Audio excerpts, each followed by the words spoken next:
The Shining. There's news about The Shining. Yeah, I saw this on our page. Tell us about it. It was announced, leaked, what have you, in the LA Times yesterday that Warner Brothers is exploring the possibility of a prequel to The Shining. They've hired the screenwriter of Shutter Island to pen it. That's a really bad idea. I would imagine that it's about Grady. It would have to be, I would think, or maybe the history of the hotel. If they were smart, they would do it as the history of the hotel. That's just a bad idea.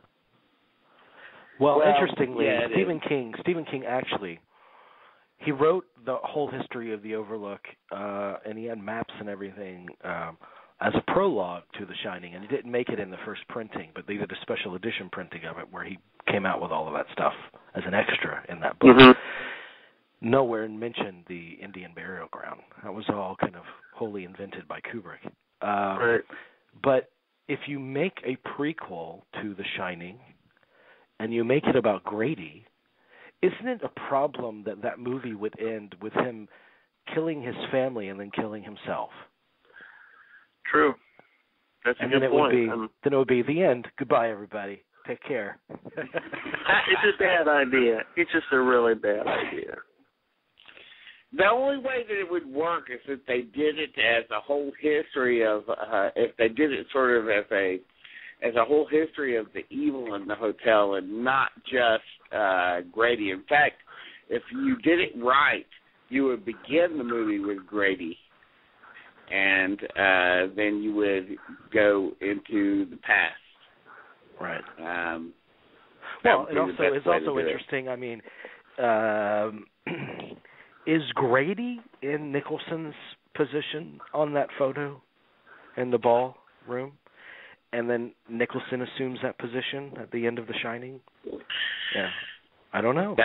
I don't know, but I just think I don't know either. Wouldn't this movie just feel inferior without Kubrick? Oh gosh, yes. I mean, this is just a bad idea. You can't win right out of the gate. It's like, hey, let's make a prequel to Memento. I mean, without, like 100 years from now, let's make a prequel. No, this is just a bad idea. I mean, well, would you prefer to see the sequel as written by Stephen King? I don't want to see anything. I don't want to see anything because I just don't see. Which one to you, Jerry? Hang on, Dean. Which one to you, Jerry, would be the lesser of two evils?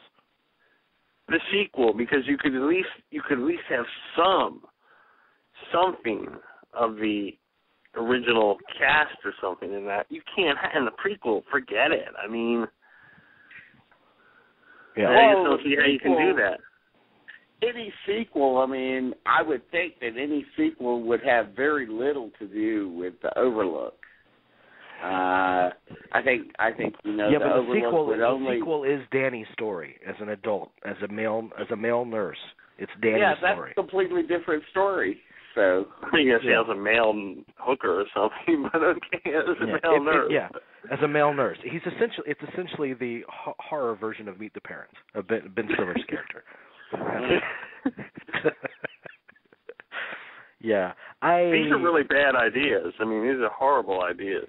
No, I'm okay with the sequel to The Shining. I'm okay with Dr. Sleep, which is that's the name of the sequel, right? The Stephen King pen sequel. I'm okay with Dr. Sleep. I think that could be an interesting story, and as long as you don't go back to the Overlook very much. Well, the good thing about King's sequel to The Shining is that King doesn't like the movie The Shining, so King will be. I mean, that alone distances it from Kubrick's movie.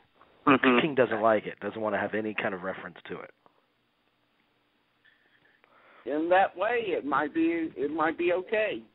I mean, I can never like predict how good any of the King things are going to be because I'm particularly not a fan. Mm-hmm.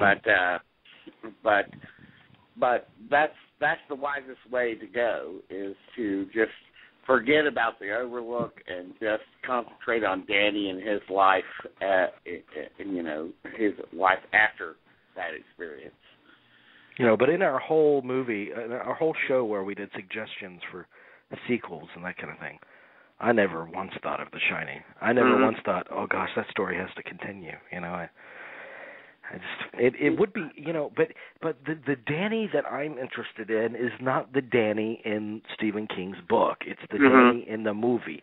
It's the Danny that reverses the cycle of violence and then leaves with his mother, and yet he's gone through an incredibly traumatic experience. In that child's adulthood, will he revert back to his father's kind of evil ways? Will that get to him somehow? Will he escape those demons for good? Will he have to reconfront them? I mean, the interest I have in Danny has nothing to do with Stephen King's initial conception of the character. Yeah, I agree, but I still think